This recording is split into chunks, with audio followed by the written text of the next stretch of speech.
They hear you starting then. Okay, it's a little after 1:30, so we're going to go ahead and get started. A few folks will probably still trickle in, but in the interest of time, we'll get moving.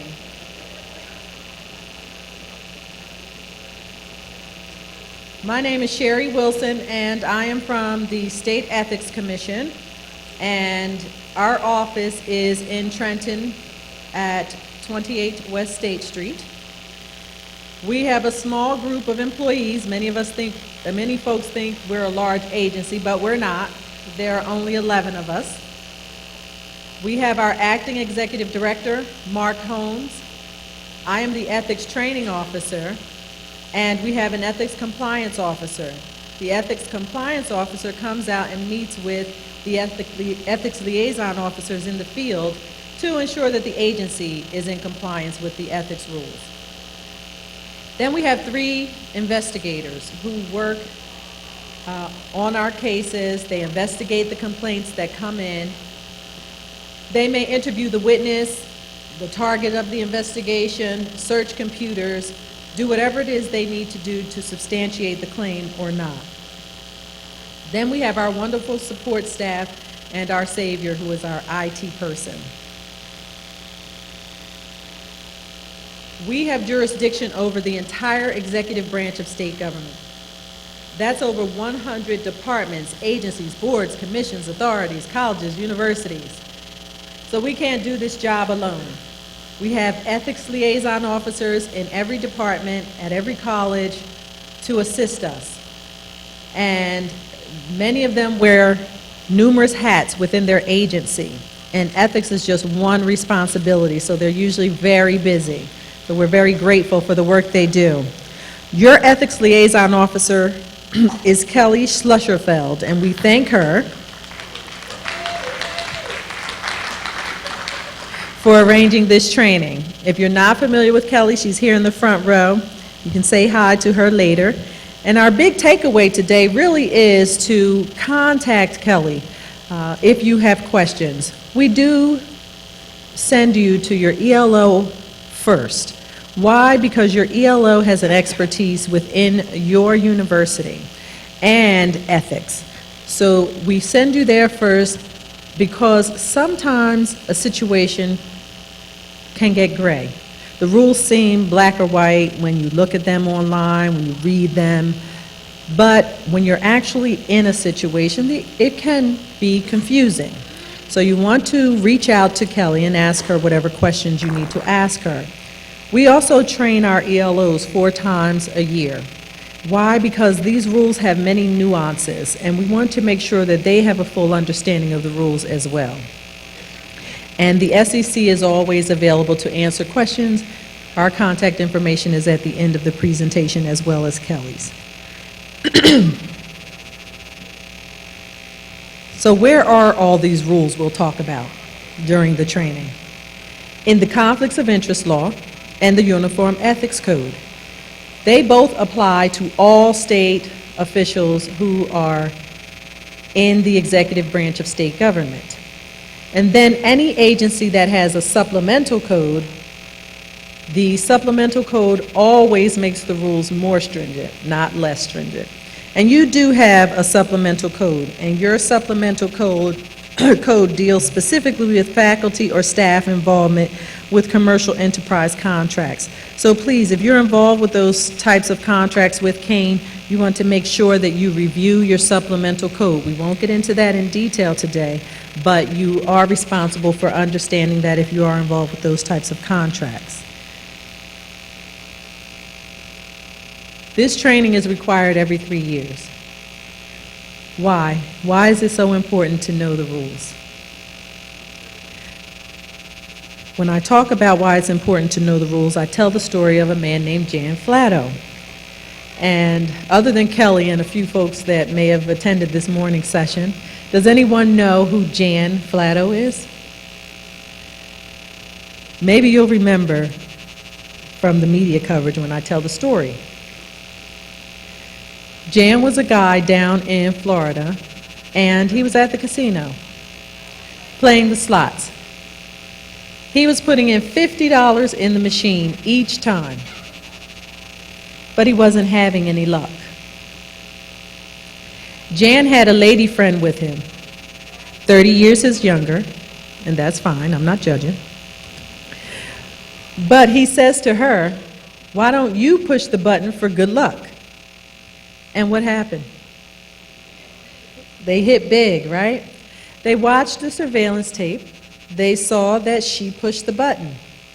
What rule didn't Jan know? The person that pushes the button wins the jackpot. So she took the entire $100,000 and didn't give him a penny. Why do I tell you that during ethics training?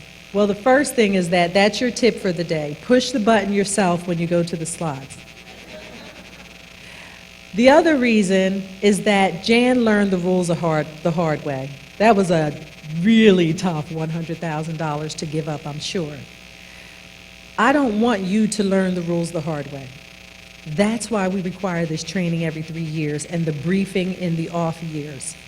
Why? Because I certainly enjoy working with my colleagues, the 3 legal specialists, but when you're sitting across the table from them, it's for a different reason. And I can tell you that these ethics rules are violated by individuals at various levels of state government. It doesn't matter how high-ranking they are, how much money they make. A number of individuals violate these rules.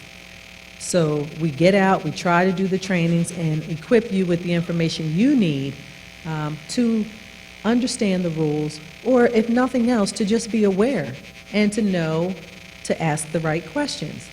If you leave here today and a situation arises and your spidey senses, if you will, your internal GPS goes off, and you say, "Oh, I know she said something about," and you go to your ELO, then fine. That's what we want you to do. You don't have to remember every single detail, every single nuance. This training is more about awareness, covering yourself, and knowing where to go to ask questions.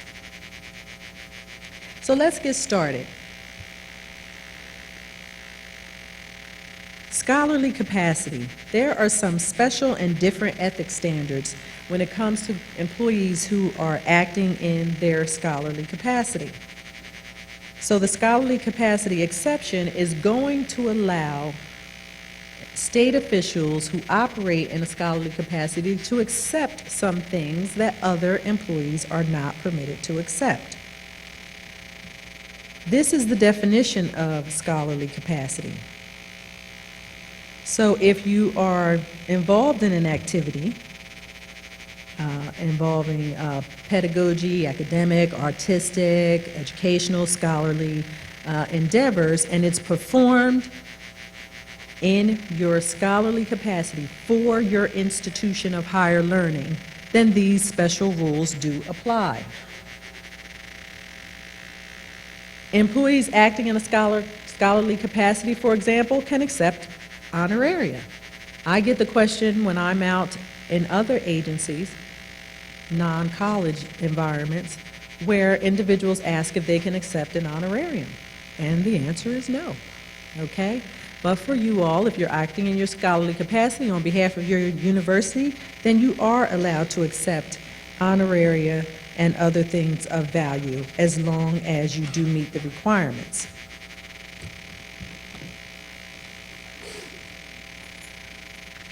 So here's an example. A history professor at a state college has been asked by the department head to attend the dedication of a restored historic house museum and to speak about the importance of maintaining New Jersey's historic resources. The professor has produced several films about New Jersey historic houses. The Historic Association has offered the professor $300, a $300 honorarium for his attendance and his speech. Is the professor permitted to accept the honorarium? Yes, right? Absolutely.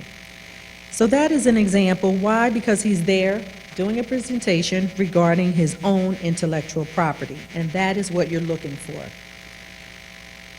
When you're just attending the event, you're not presenting any of your intellectual property, there are certain benefits you can accept, but not the honoraria. Just remember that. You have to be there sharing your intellectual property in order to accept that. Publishing, the publishing exception. It allows an employee acting in their scholarly capacity to accept compensation for published works that are created in their official capacity on state time using state resources. Again, that's not the same rule that applies to others who are not acting in a scholarly capacity. But if you are, then certainly you can receive payment.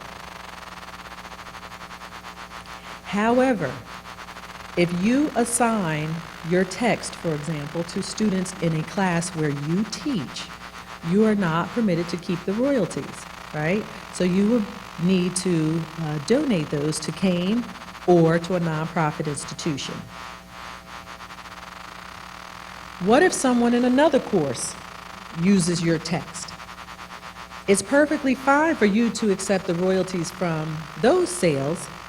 However, you have to ensure that you were not involved with selecting your text for that course. So if that professor selected your text for your course on their own, then that's fine. You can accept the royalties, but please remember that you should not be involved in the selection process of your text for that particular course.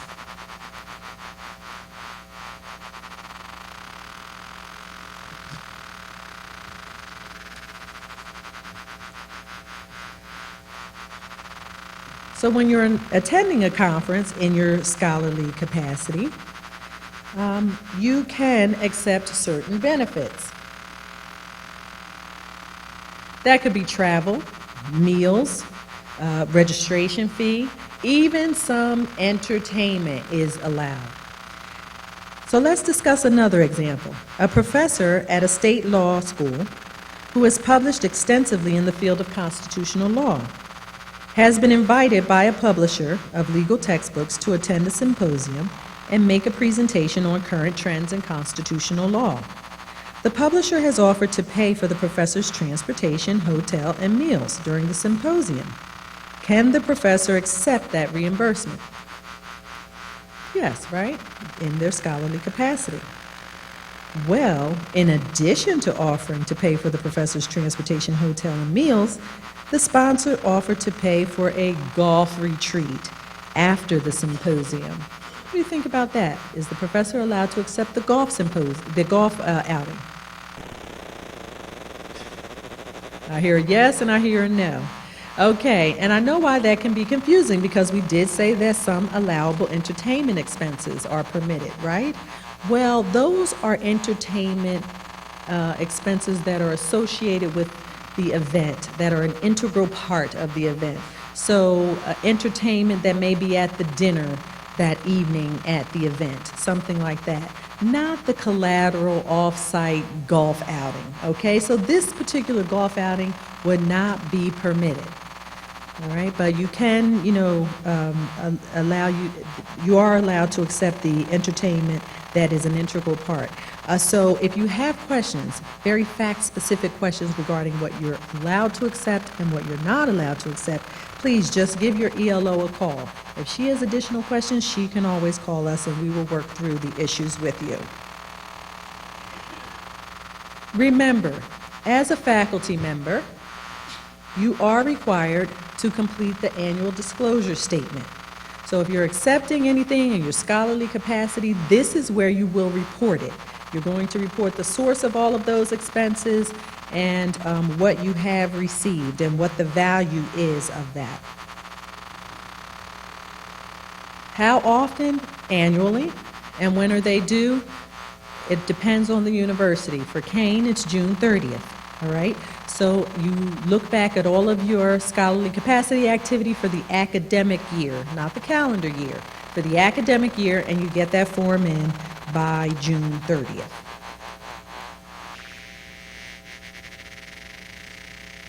Now let's talk about a topic that's near and dear to all of us, gifts. We all love receiving gifts, but if we receive them in our official capacity, certain rules apply. The rule that the state of New Jersey has adopted is the zero tolerance policy. You are prohibited from accepting any gift related to your official duties. regardless of the motive of the gift giver. Sometimes an individual will try to influence you inappropriately, right? They may have a nefarious intent. At other times, someone may just want to thank you for what you've done in your official duties. But the only thing we can really accept for what we do here as state officials is pretty much our paycheck, other than a few exceptions that we'll discuss throughout the presentation. There is no dollar threshold for accepting gifts. A number of individuals think that there is a $25 threshold. There is not. So don't allow someone to tell you, oh, that gift is only worth $20. You can go ahead and take it. No, there's not a flat $20, $25 threshold. There are some exceptions. We will discuss those. This rule applies to you and your family. So if it's prohibited for you, it's prohibited for your family member. So we like to refer to this at the SEC as gift laundering. In my role as a prosecutor, I used to prosecute white-collar crime cases. And one of the issues we had, of course, with our white-collar crime cases was money laundering, right? So we would follow that dirty money, and anything they purchased with the dirty money, they could purchase their house or put the money in a bank account, open a bodega, we could seize or freeze on search warrant morning. Why? Because you cannot take dirty money and just wash it clean by putting it in a clean asset, right? Can't get around it that way. We'll still seize it. Well, it's the same idea here. If it's prohibited for you, it's also prohibited for your family member. So we've seen those folks who the gift is just so good they can't turn it down. And they're like, my wife is not a state employee, right? All of a sudden the wife or the children or the cat and dog are starting to get gifts. That's a problem. Now, state employees, fine for us to exchange gifts with our colleagues. That's permissible as long as the gift is not excessive or inappropriate for the work environment. Now, I told you that there are some exceptions, so we'll work through some examples that will help us better understand the gift rules as well as some of the exceptions. And I know that our friend Pat, that I met during lunch, has a gift from Kelly. Pat, can you help us out by telling us what gift Kelly gave you? And we're going to talk about whether or not you can keep that gift.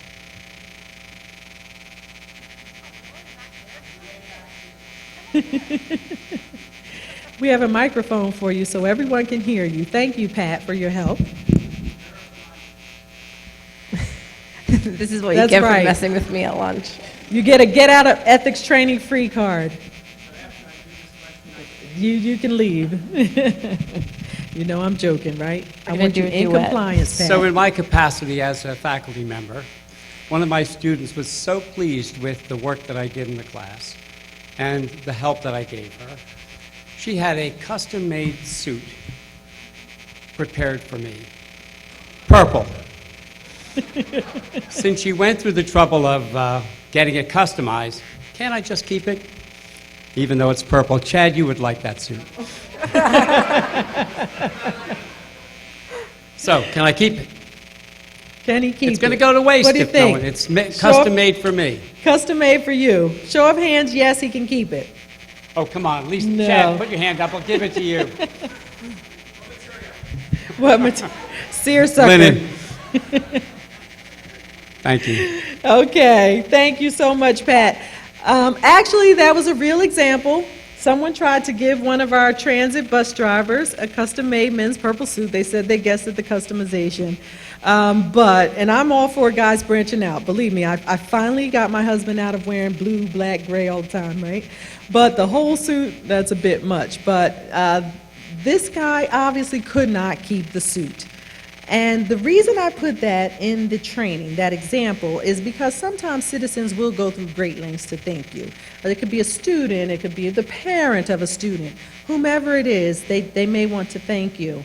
They may catch the bus, Uber over, and I know that it's hard to decline the gift. You know, it's kind of counterintuitive, but you do have to decline if you can. And if not, then you're going to go ahead and contact Kelly. Sometimes it is very awkward We had a State Board of Education member who went out to meet with a group of first graders, and they gave her flowers. And certainly she wasn't going to hand the flowers back to the first graders.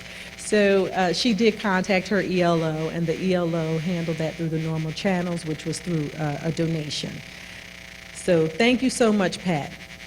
Now, Kelly has a few cards that she's going to either hand out or read, and we're going to work through a couple of other examples. I'm just going to read them because the last session everyone hid from me, so I'll just read them. You are approved to speak at an event in your official capacity. As a token of their appreciation, the event sponsors present you with an engraved plaque. Are you allowed to accept the plaque? Yes, okay, so that's perfectly fine. You've gone through the process, you've gotten the approval. You can keep the plaques, the awards, the trophies. Please be careful when the sponsor tries to give you something else, like a $25 gift card or a gold watch or whatever it may be. Those additional items you are not permitted to take. But the plaque, the award, the trophy is fine. We have had a number of new state employees with the change in administration. Many of them are going out and speaking at events and have had some issues with the gift rule, with people trying to give them gifts. And we've explained to them that sometimes what you can do is when you accept the invitation to speak at the event, in that correspondence, you can go ahead and explain the gift policy. And then that way, it's handled right up front. So one of our state officials who went to speak at a high school, we just told her to let them know the gift policy because they wanted to give her this big package with all these items in it. She couldn't accept that, but she could accept the certificate, and then one of the students could present it to her, which was an honor for that particular student. So please remember that. Okay, thank you. Next, Kelly. Okay, we get this one a lot. A vendor who does business with your agency ships you some gourmet cookies. You put them in the break room for all your colleagues to enjoy. Since everyone will share this yummy treat, are you allowed to keep them? What do you think? Can you consume them in a group setting? I heard a yes. I was at one agency, they're like, so the package we took last week? Okay, I didn't hear that. So we cannot consume them even in a group setting with the state of New Jersey. I know with some municipalities you are permitted to do that, not with the state of New Jersey. So please remember that. We received a number of calls at Christmas time, probably 3, from the same agency about the red velvet cake. We're like, guys, you cannot eat the red velvet cake, sorry. And then during the snow, when we were having all of the snowstorms, someone sent catered trays of Chick-fil-A to the Turnpike Authority to thank them for clearing the roadways. And yes, you're right, that was a hard no to tell those employees. But some folks at a soup kitchen ate very well that day. And what we do is when you guys bring them to our office, we look at them for a long time. But I usually reach out to Norma and be the change students, and they pick them up and bring them to the soup kitchens or a shelter, so they go somewhere locally. Right. Okay, next one. And that's what 1 minute so with Kelly doing that, she sends a letter to the donor and the donee, and then that way we can track what happened with that package. Believe it or not, some folks have nothing better to do than watch state employees. We still get calls, faxes, you name it. An individual that may be sitting in your lobby, oh, the reason I don't get the contract is because I don't send the state of New Jersey fruit baskets or whatever it is, and we're getting this complaint in. What's wonderful is when we contact an ELO like Kelly, and she says, oh yes, we received that, and this is where it was donated.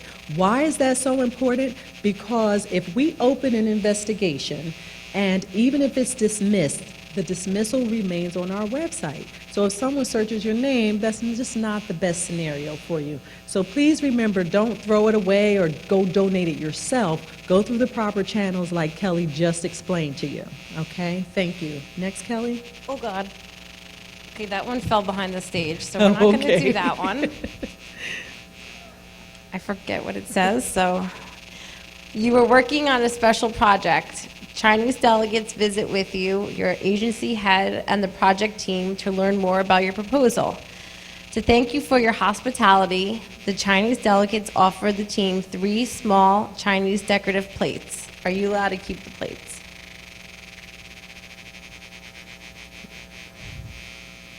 Okay, I hear some folks who understand the rule. That's right. You can't take them home, cannot take them home to decorate your china cabinet, right? However, the agency can display them in a prominent place. That is the diplomatic gift exception. We rarely meet with foreign delegations, but when we do, it is very customary for them to show their appreciation. So we don't want to offend them. The agency will keep them and display them, or the university, in a prominent place. If they can't be displayed easily, like one delegation brought neckties, so those were donated. But otherwise, we will display them in a prominent place. The card that probably fell under the stage was, if you're at a conference and there are nominal logo items out on the tables, are you allowed to keep those logo items? Okay, everyone's like, I hope so, right? Teeny tiny, right. And that's fine. You're going to take the lanyard, the pen, the mug. That's fine. Be careful if they see you coming and they're like, oh, you know, it's a vendor, and they see someone from Kane coming and they pull out a big jacket just for you and it has the logo. Well, just because it has the logo, you're not allowed to take it if it's not for everyone and that's above nominal value. You're not going to accept that. But the other items, that's fine. Also be careful if you meet with interested parties in your office space and you're displaying the logo of another interested party. Sometimes that could have an appearance issue, so you may want to take those items home. Another thing to be careful of, as state employees, we are not permitted to participate in the raffle. So we can't win the big screen TV or the iPad, sorry. And we did have an employee who won a raffle at a conference right before the holidays. She knew enough to call her ELO, and because she was still at the event, she was able to decline, and they selected another winner. Remember, that's only if you're there in your official capacity. If you're at an event on personal time for personal reasons, fine. You know, go ahead and enter the raffle, but if you're there in your official capacity, no, you're not permitted to participate in the raffle.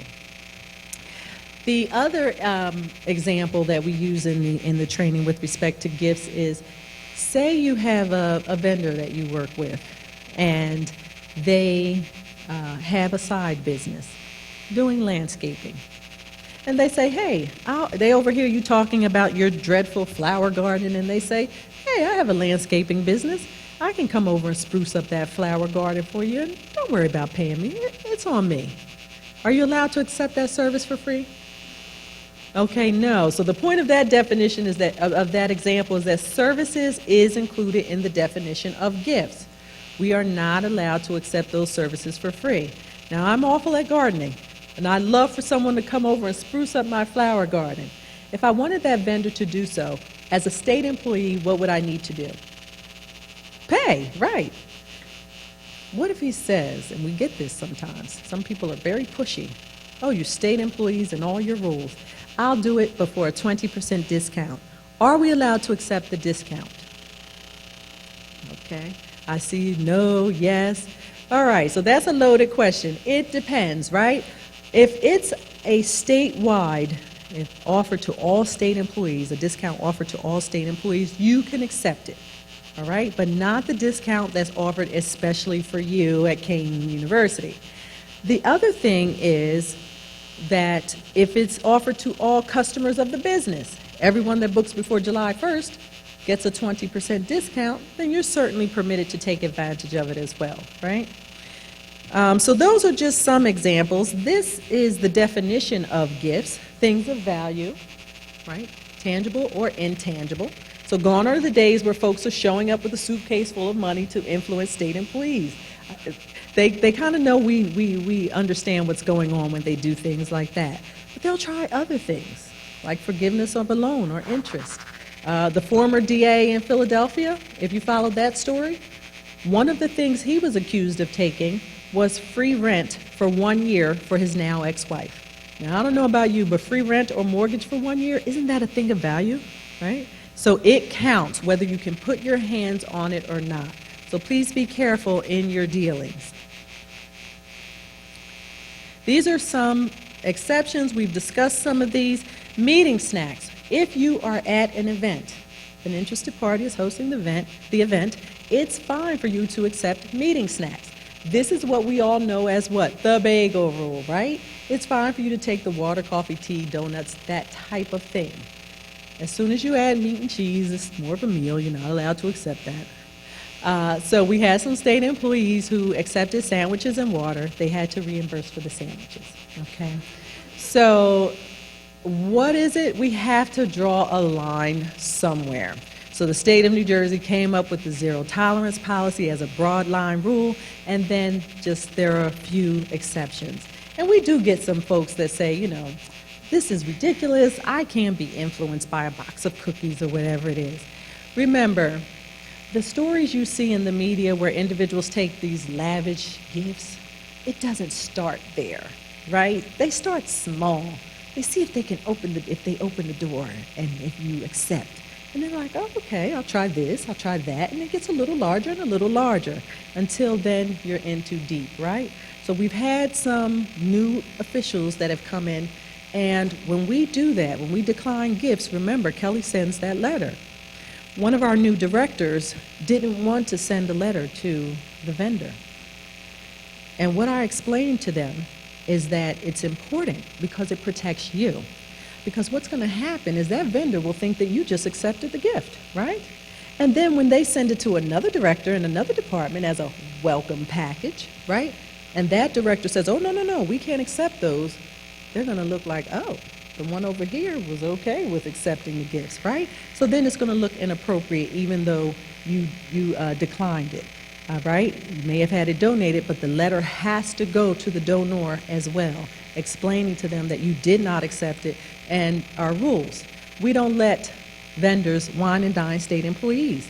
They get a vendor code of conduct. It explains that to them.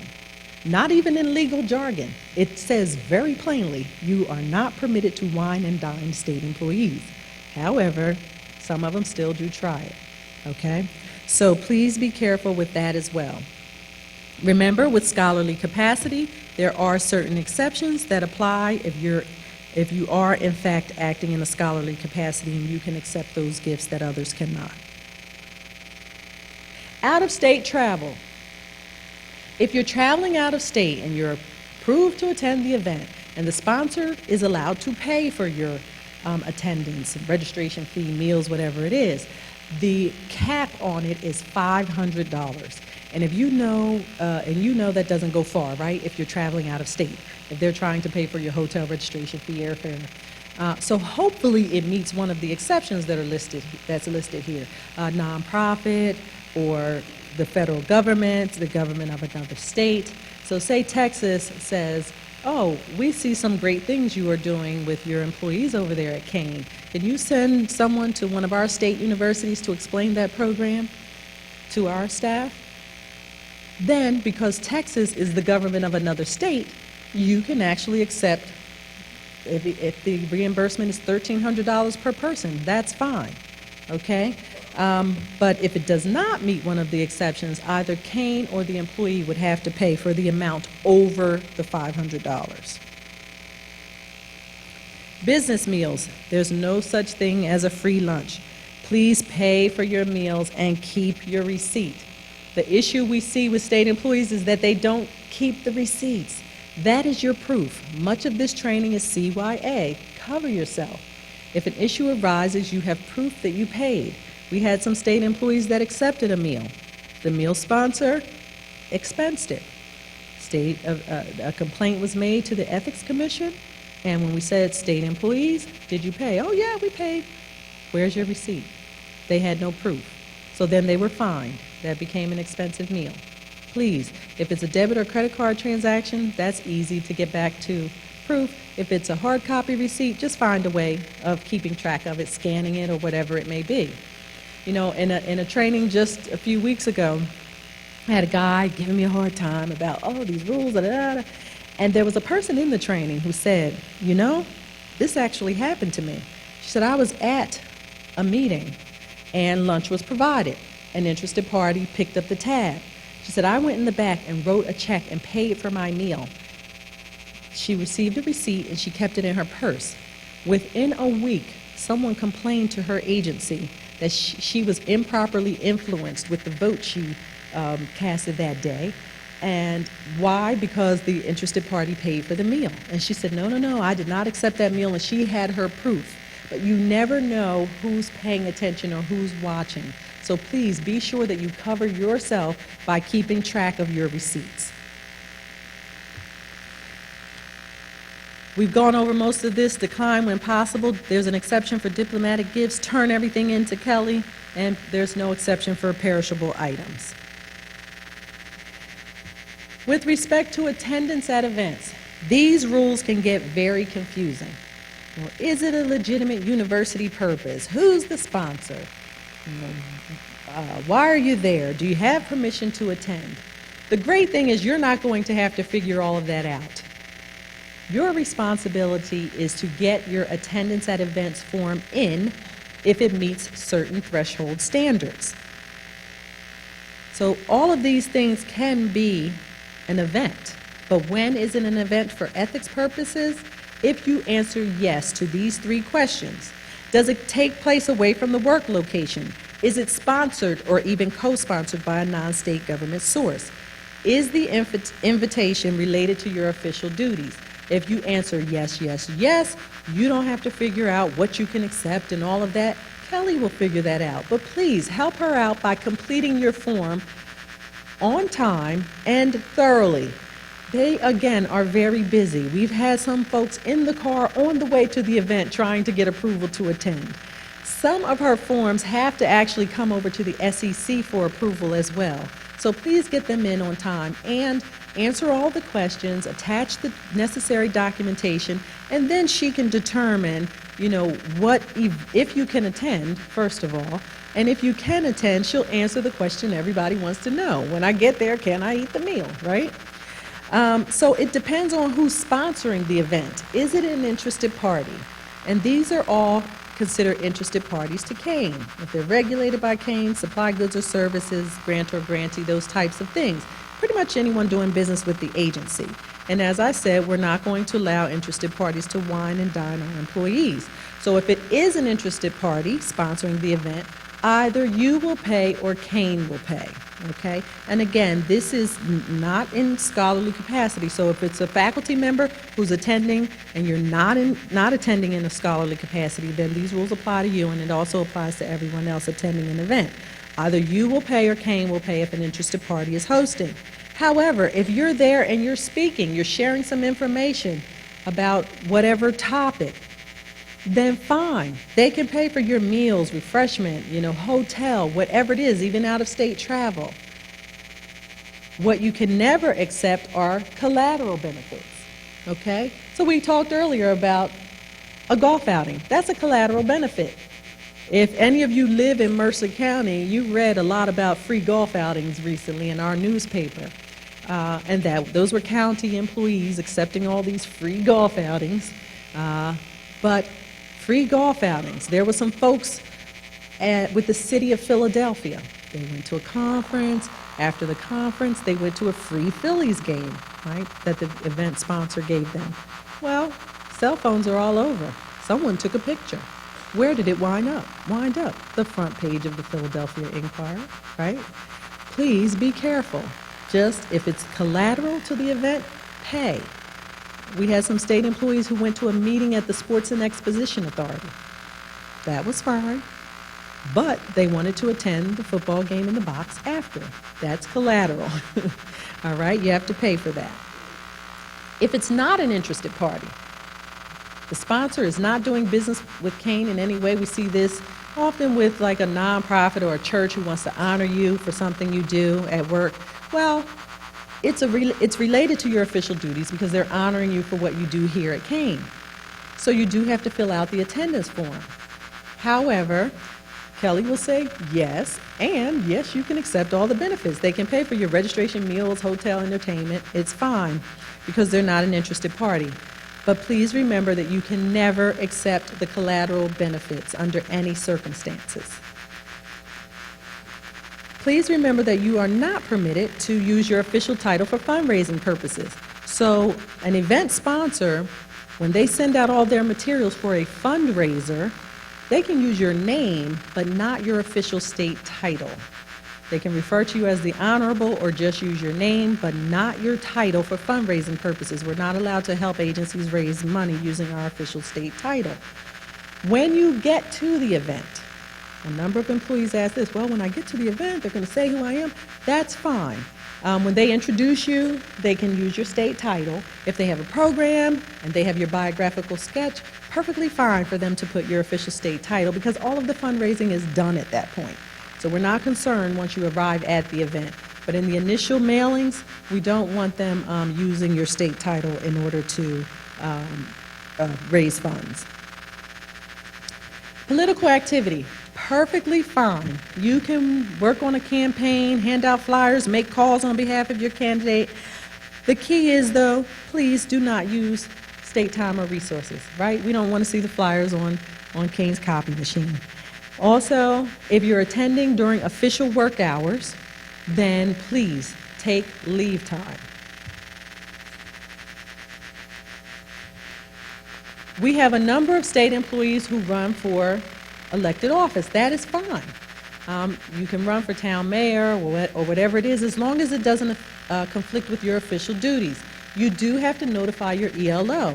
Why? Because she has to determine if it conflicts with your official duties. If it does not, then it's fine for you to do that, and you never have to disclose your political party affiliation. You just have to tell the position you're running for. I know we can find out just about anything about anybody now, right, with the internet. However, some individuals are very sensitive about disclosing their political party affiliation, especially in this climate, and it is fine. You do not have to disclose your political party affiliation. You can accept campaign contributions, and it is not considered an impermissible gift. However, you must recuse from all official matters involving your campaign contributors for as long as you would have been in office, whether you win or lose. Right? And that makes sense. We're not going to allow you to approve a grant for someone who just contributed to your political campaign, right? So it's as long as you would have been in office, whether you win or lose, you recuse from matters involving your campaign contributors. Routine political activities, don't worry about notifying your ELO, okay? But if you're going to hold an office in the campaign, then make sure you notify her, all right? The two offices you can never hold are treasurer and campaign manager. Why? Because it violates something called the representation rule, which we'll discuss later. Don't worry about remembering why. Just as soon as they ask you to work as the campaign treasurer, please decline. Just say, no, I can't do that because of my state job, and then take on another role within the campaign. Outside activities and employment. This is fine. A number of state employees have second jobs, additional sources of income, as long as it is approved. It's approved first at the supervisory level and then by your ELO. Supervisors in the room, please pay attention to those forms. We had one guy who in his official job with the state, he drove a bus for children. He wanted to work a job from 11 to 7 at night, his second job.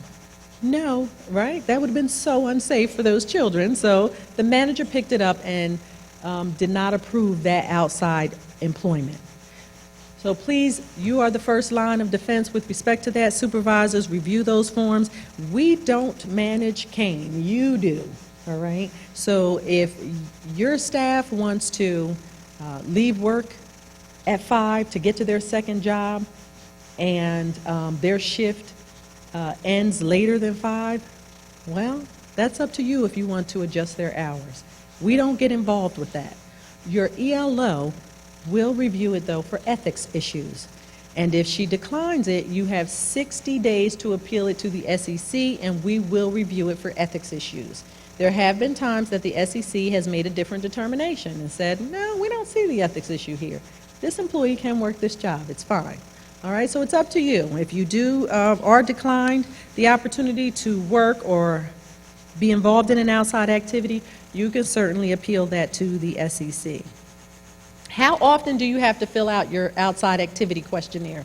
Well, certainly when you start employment with the state, and then every 3 years thereafter.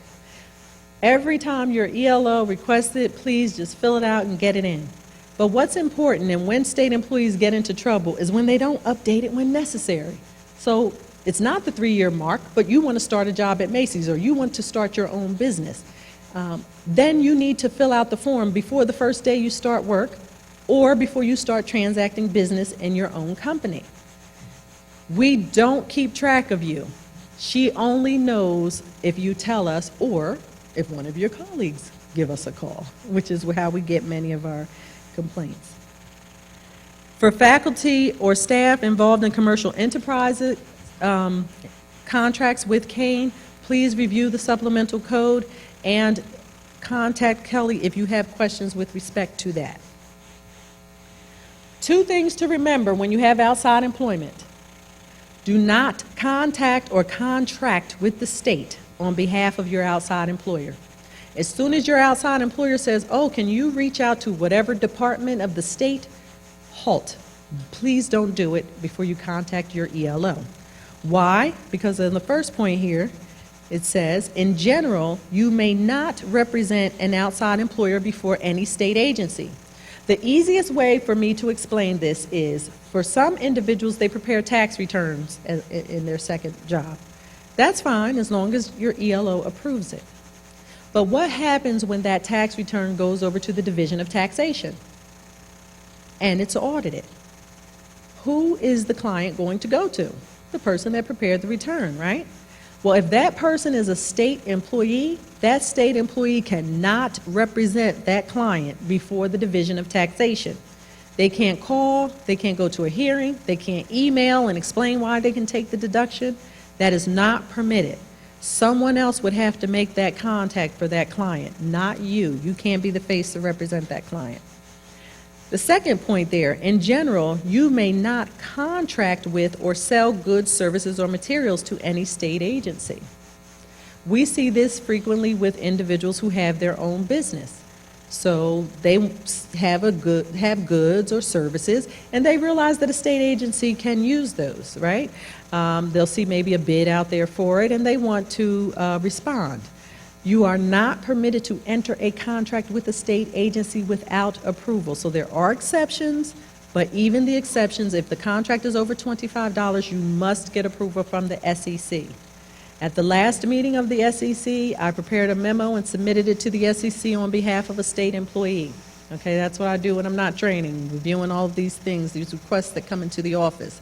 So one of the things was a state employee who had her own business and she wanted to contract with the state agency. I determined that she met one of the exceptions and submitted it to the commission, and they voted on it, and she was allowed to enter into that contract. So please, it's fine for you to do it if it meets the exception, but you still have to get approval. Please just review these rules with Kelly if it comes up, because they can be very confusing. You are prohibited from personally representing a party other than the state before any state agency. Like, didn't you just say that? Okay, so I was talking about your involvement with your outside employer before, but now this can extend beyond that. Even, for example, with nonprofits that you may work with. We had a Juvenile Justice Commission social worker who started a group for at-risk youth. He wanted to contact the Department of Corrections to have the inmates come out and speak to the youth about what not to do. He knew enough to call his ELO. We allowed him to make that contact. Why? Because he was only scheduling for the inmates to come out. It was more administrative. It really wasn't representational. So what would have happened if he would have called over there and said, oh, you picked up one of my boys last night, keep him on a good unit, keep me posted. That's more representation, and that would not be permitted. So please be sure that you think about that in your outside activities, even as basic as the PTO. Fine for you to sell raffle tickets at the event, that's fine on behalf of your child's PTO, but you shouldn't be signing the applications that are being submitted to the state on behalf of your PTO. or your homeowners association. We've had that issue. Contacting the DEP on behalf of your homeowners association. Allow someone else to make those contacts with the state. You can always represent yourself, though. Always, always. That extends to letters, emails, whatever it is, and signing documents, and that's why you cannot work as a campaign manager or treasurer, because in that role, you are absolutely required to sign documents and submit them to the Election Law Enforcement Commission. And so that violates the representation rule, so that's why you can't work in that capacity on the campaign. If you're approved for your outside activities and employment, please remember not to use state time or resources. If you're going to solicit your coworkers for your business, email them from your personal email to their personal email. Right? As I said, we do search computers, and what's deleted is not deleted, so please stay on top of that. Just do it all outside of work. Charitable solicitation is fine. If you want to raise money for your child's, for Girl Scouts or the band or sports or whatever it is, you're running a marathon, that's fine. But leave the sign-up sheet in a common area or a break room. Please don't send emails. You're not permitted to use Kane email for that purpose. You can use an electronic bulletin board if you have that here at Kane, because that's just the equivalent of posting it on a bulletin board. That's fine, but no emails, please. This reminds us that outside businesses are prohibited in the workplace, even though you can solicit for charity. These are some businesses that get folks in trouble. Law practices, accounting businesses, real estate, private tutoring. It should all be done outside of work. Keep your outside head outside, work on official matters while you're here. We had a high-ranking state official, and she ran her entire law practice out of her state office. She met with clients, she emailed them, called them. She used her administrative staff for her legal work. Eventually, someone told, right? And I happened to still be with the Division of Criminal Justice at the time, and I was in court on an unrelated matter, and I saw her handcuffed and shackled and taken to jail. She served 6 years in state prison. Her sister, who was on her payroll, received jail time, and her mother, who was on her payroll, received probation. So the SEC, I'll talk about penalties later, but the SEC, we can't impose criminal penalties, but if it's egregious enough, DCJ will take over the case, okay? So please, wear your outside hat outside, work on official matters while you're here. This reminds us, for the catalog businesses, no problem selling Avon, but please don't put your catalog next to the Girl Scout cookie sign-up sheet. It's not permitted in the state office. This just reminds us of all of the don'ts.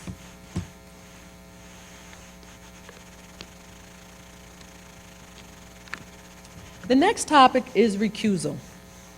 Recusal is just a fancy word for don't get involved in the matter.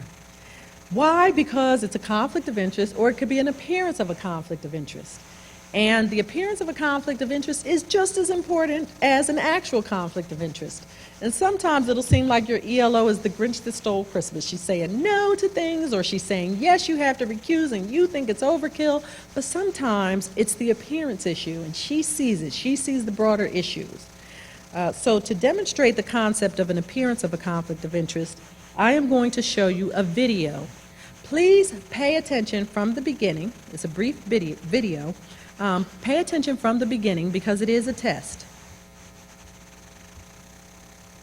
This is an awareness test. How many passes does the team in white make? Go!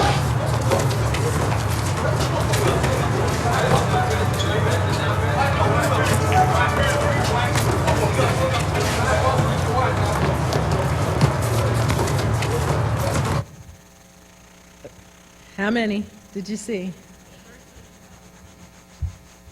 Okay. Well, the answer is 13, but did you see the moonwalking bear? One person saw the moonwalking bear. How many people saw the moonwalking bear? Okay. I'm going to give you all one more chance to see if you see the moonwalking bear. This is an awareness test. How many passes does the team in white make?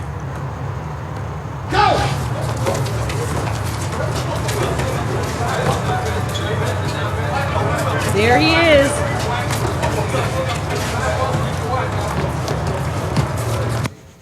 I know some of you still don't see the moonwalking bear. Sorry. It's okay. If that's you, you can Google it back at at your office, and no one's going to bother you. Okay. So why do I show you that video during ethics training? Well, part of the reason is just to wake you up. The other reason really is because I use that to demonstrate the concept of an appearance of a conflict of interest. I equate watching the number of passes the team in white makes with your official duties. We're all very busy. So you are just watching the number of passes the team in white makes, right? But what do you miss? The public perception. And ethics is very perception-based. How does the public perceive your conduct, right? So the public sees what? The moonwalking bear. And sometimes we totally miss it. Your ELO may see the moonwalking bear, and you may totally miss it. But she is really trying to protect you. Why? Because when you recuse, it protects the process as well. We get the complaints. Who calls our office? Who emails us? Somebody who was unhappy with the decision. They thought someone should not have gotten the job because you were involved in the process, or the grant, or the contract, or whatever it is. How did that person participate in the vote when their spouse was the one who won the bid, right? Those are the calls we receive. So please, go to Kelly, ask the questions about recusal, because it will protect you and the process. Because what if the process is now tainted, right? Because you were involved. When do you have to recuse? It's when you have a financial or a personal interest that's incompatible with the performance of your public duties. These are some things that can cause that. Outside employment, sources of income, prior employment, leadership roles in trade organizations, for example. Obviously, you're not going to be approving a contract for your spouse's company or your child's company, and campaign contributions. One of the points I'd like to make here is about prior employment. Many people forget this rule, but for 1 year, you must recuse from all matters involving your prior employer if it was a private company. So we had a DIFUS, or now it's DCP&P, social worker who said, oh, I didn't realize that. She previously worked for a social services company. I said, yeah, you cannot work on matters for 1 year involving your private employer. Fortunately, she's a social worker, and so she had plenty of other things to do. But even if you're not a new employee, if you're in a hiring role, you may want to think about that when you're hiring individuals. Think about all of these recusal issues. Because if you hire someone and you have an intention of them working on something, a particular project or whatever it is, and they have to recuse, what are they going to do? Sit around and twiddle their thumbs for a year? Maybe that's not the role for them, and maybe something different. Also with prior employment, you can never work on a matter for the state that you worked on the outside for someone else. So say you were working on a grant or a contract on the outside. If you were working on that, you can't just come into the state and switch sides and start working on that. We call that the switching sides provision. People will say, oh, I'm familiar with that. I'll just work on it on behalf of the state. No, you're not permitted to just switch sides, right? That happens in other realms. My son is a high school athlete. And he says, Dad, we have this good kid on our team and he can't play. Why not? Well, my husband explained to him, there's a rule out there and you cannot play a varsity sport at one school and then just switch and go play a varsity sport that same varsity sport at the next school. They restrict you for a certain number of days or from a certain number of games, whatever it is. Well, with the rule with the state of New Jersey, it never goes away. That switching sides provision, you can never work on that particular contract, grant, investigation, audit, whatever it is you worked on the outside. You can never switch sides and work on it. And with some contracts, with some grants, remember, they extend a year, 2, 5 years later, you still can't work on it. What you are permitted to work on is if there's a new contract or a new grant, even if it's identical terms. The new grant is awarded, the new contract is awarded, fine. You have an expertise, you can work on it. Please go to the right sources and remember that recusal is absolute. Some individuals think, oh, I just won't vote on the matter. No, you can't vote on it, you can't discuss it, you can't be in the room when it's being discussed or review documents. Please ensure that it's in writing, Kelly has it, and that you delegate the responsibilities with respect to that. Your staff should know that you should not see the documents related to whatever matter you're recused from. These are the right sources to go to for ethics questions. Why? Because then you're protected, as I explained earlier. Nepotism. The state of New Jersey is a large employer. Plenty of relatives work for the state, sometimes the same department, sometimes the same university, same division. The issue is that you may not supervise or exercise personnel authority over a relative. If that's the case, if you're in the same department or division or whatever it is, your ELO is going to ensure that there's an intervening level of authority. They'll work with HR and make sure, one employee is not approving the par of their relative, for example. Also, this rule applies to cohabitants, so whomever you live with and you're financially interdependent, and persons in dating relationships. And relative is broadly defined. It extends beyond immediate family, okay? Anyone you're related to by blood, marriage, or adoption is a relative for this rule with respect to nepotism. Cohabitants, as long as you're living together and financially interdependent, then you're cohabitant, even if you're not in a romantic relationship. It doesn't have anything to do with that, just a cohabitant. Dating relationships, well, I thought I didn't have to explain this, but now I realize I do.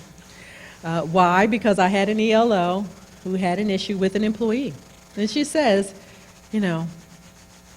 I'm trying to move someone because she couldn't put an intervening level of authority, so she needed to move someone. And the person's like, no.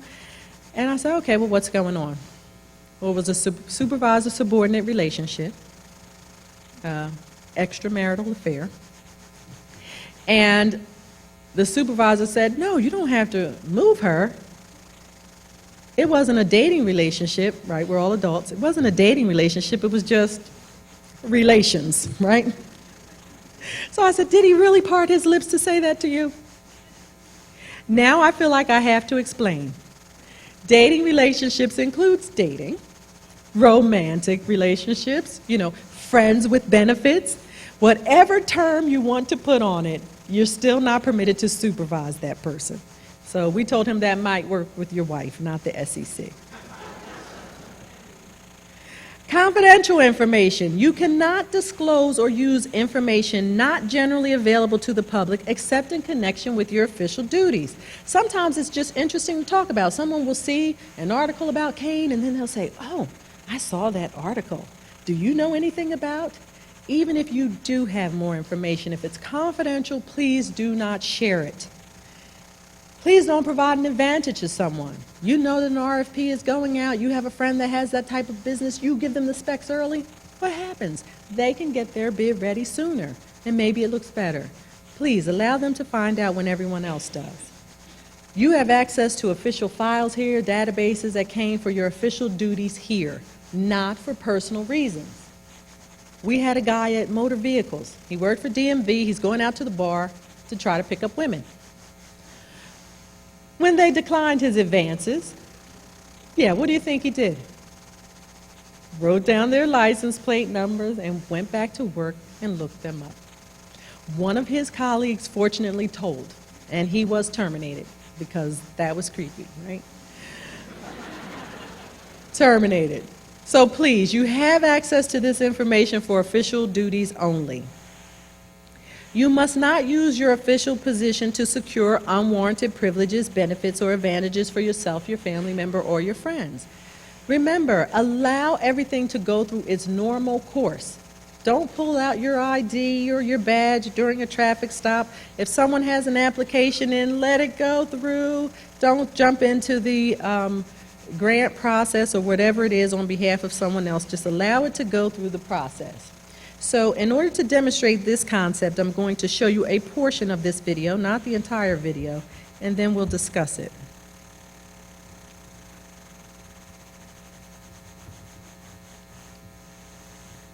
You have the right to remain silent and refuse to answer any questions. My dad is an attorney. Anything you say may be used against you in a court of law. As we discuss this matter, you have the right to stop answering my questions at any time you desire. You have the right to a lawyer before speaking to me, to remain silent until you can talk to him, to have him present while you're being questioned. If If you desire a lawyer but cannot afford one, one will be provided to you without cost. Do you understand each of these rights I've explained to you? Well, I'm sorry, I didn't hear you. Yeah. Okay. Now that I've advised you of your rights, are you willing to answer my questions without an attorney? Please advise again. Okay. Now, do you want me to read all of them again? Just the last one? Yes. Now that I've advised you of your rights, are you willing to answer my questions without an attorney? No. Okay. You said your father's an attorney. Do you want to try and contact your father to determine if you want to take the chemical test? Yes. Okay. We'll do that back at our station, okay? Please. No, just slide on there. Hey, Lieutenant. She wants to call her father, who's an attorney. Do you want me to have her call him now or when we get back to the station? Is it Ron Winter who her father is? I think so. Whoever the RO is, yeah. Yeah, I know him very, very well. Okay. Oh, all right. Yeah, when my uncle was the DA, he was his first assistant DA. Oh, okay. So if she wants to call him, I got no issues. Okay, I'll have her call him right now off her cell phone and figure out where we're going to go from here. How drunk is she? She couldn't pass any of the tests. She had most of the clues. The only one she did okay on was the one leg stand. But other than that, she was... Did she do the box? No, she refused the box. She was driving with no headlights on. Went over the center line. Yeah. So, You know what? Hold on a second. Okay. There's something here. okay. Yeah. You know what? If she's gonna refuse, Uh-huh. at this point, don't even mention my name. Okay, yep. That'd probably be the best thing. If I gotta come in and do the test, I'll come in and do the test. Okay. Yeah. All right. Yeah, I'll have her call and see what he says. And if she's going to refuse, I'll just... You want to still do 250 jail bail? Or... Yeah, 'cause he can come up with it real quick. Okay. How old is she? Her 20s? Yeah, she's not older than 20, 24. Her license is in the car, so... Right. Okay. All right, I just wanted to ask you if you want me to call him from here. Let me know what he says. Will do, sir. This is the conversation bye. with the father coming up. Yeah, absolutely. He's here. Is it on speakerphone or? Hello, sir? Hi, how are you? Ron Winter. You're the sheriff's department, sir? Yes, sir, I am.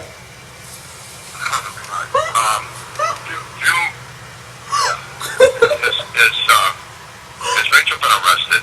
Yes, she has. Oh, Jesus. Do you recognize my name at all? No, sir, I don't. All right. I used to be the chief homicide prosecutor for Niagara County. I worked in the DA's office for 18 years.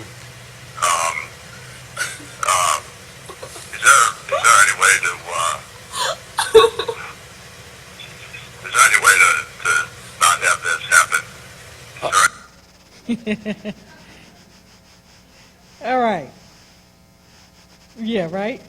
So, the first thing is, what was one of the first things he said to the officer when he got on the phone? Do you know who I am? So, I tell folks, if you're about to do the, do you know who I am, please halt. You're probably about to violate an ethics rule. And then, the next thing was, can we make this go away, right? He's using his official position. Now, that was New York. I try not to put our New Jersey folks on blast with the videos, but you all have seen someone who put herself on blast, so that is what it is. Now, remember, allow the process to go through its normal course. We had a State Board of Education member who went out to a meeting at her local school board. She wasn't happy with it. What did she do? She got up and she complained. As a citizen, that was fine. But then she started interjecting her role and her title as a State Board of Education member to try to influence the vote. No, you're not allowed to do that unless she was there on behalf of the board, officially there on behalf of the board. But she was not. She was there in her personal capacity. We can't use our state title. Don't use your ID, your business card, your letterhead. We had a state employee who forged a letter of termination on state letterhead. She pretended that she was fired and gave the letter to her landlord to try to get out of paying rent. And she was eventually terminated, so that didn't work out for her. One thing you may get, if you work with a vendor, for example, they may want you to write a letter of recommendation on letterhead. It's fine for you to write a letter of recommendation for someone you worked with, for example, an intern, whatever it is. That's fine. But for vendors, we are not permitted to endorse a private company on state letterhead. So please don't write the letter of recommendation. What you are permitted to do is write a letter complimenting them on a job well done. So you can say, thank you for your service doing XYZ, you did a wonderful job, that type of thing. They can take that letter and do whatever they want with it. That's fine. But we are not allowed to just endorse that business outright in a on-state letterhead. So please be careful with that. Casino waivers. The casino industry is heavily regulated because of all of the corruption back in the 70s, and so they have a huge supplemental code. Yours is a few pages. Theirs is so large I had to put it in a binder. But this is a rule that we put in the training because it can relate to you even though you don't work for the Casino Control Commission. If you want to work part-time for a casino, or you have an immediate family member who resides in your household who works for a casino. So most of the time we see this with adult children and spouses, sometimes siblings. If your family member works at a casino, you have to get something called a casino waiver. Your ELO will write a very basic letter to the commission. They'll vote on it at their monthly meeting. It basically says your duties don't conflict with their duties. If you're in the audience, you didn't know about this rule. I get this sometimes where folks are like, my husband's been working at the casino for 15 years. I didn't know about this.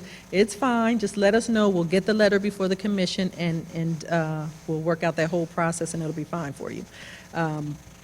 Most people aren't aware of that rule. Post-employment restrictions. So this is the last substantive topic. This comes up when you are planning to leave state service, whether you are going to retire or just go on for a better opportunity. While still employed by Kane, you cannot solicit employment from an interested party with which you have direct and substantial contact. So if you are the person that has direct and substantial contact, for example, with a specific vendor, then you cannot solicit them for employment. Say, hey, I'm sick of this state job, I want to get out, do you have anything?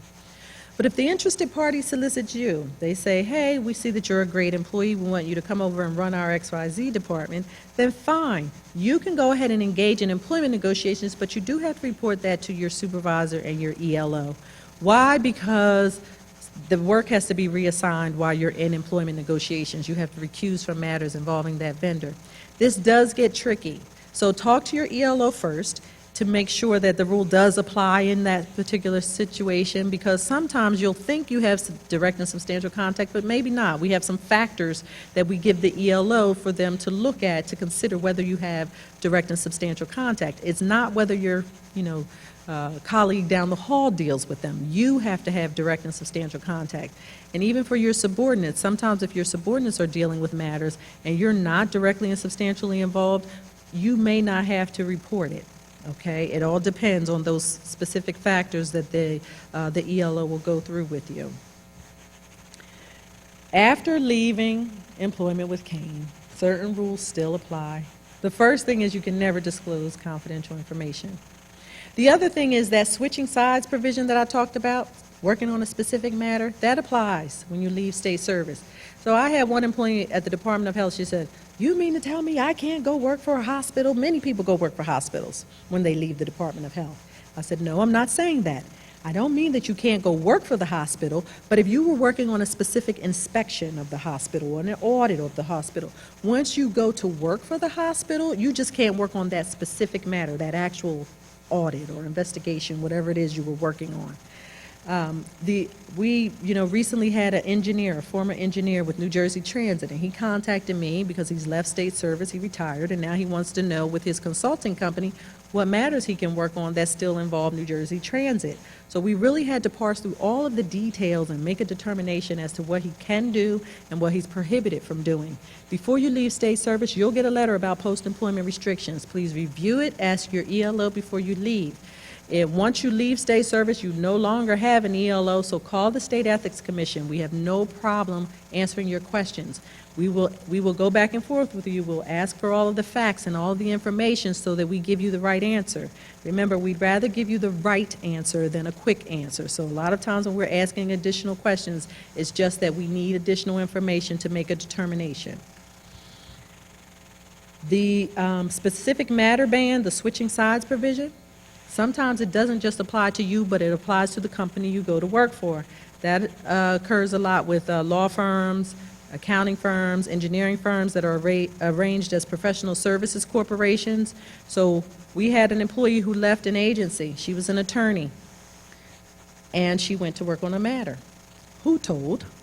Obviously, her colleagues that were still with the department, like, how is she working on that and she just left state service, right? So we told her she was not permitted to work on that matter. Well, not only was she prohibited, so was her law firm. And the law firm had to either get rid of her or the matter. So who do you think they got rid of, right? So that may not be the right opportunity for you. Penalties. Penalties are very steep for violations of the ethics rules, $500 to $10,000 for each violation. So please, the person who was running her law practice out of her state office, that was one incident, but many violations. It adds up. And for our frequent flyers, those who willfully and continuously disregard the ethics rules, even more stringent penalties are permitted, like prohibition from public employment for up to 5 years, and that can begin affecting your pension. Again, we don't have any control over your pension, the SEC, but those rules do start applying, and we all work too hard for our pensions. So please, ask the right sources, go to our website if you need to for additional information. This is Kelly's information. You can email her if you need to, if you have questions about today's presentation or any questions in the future. Thank you all so much for your time.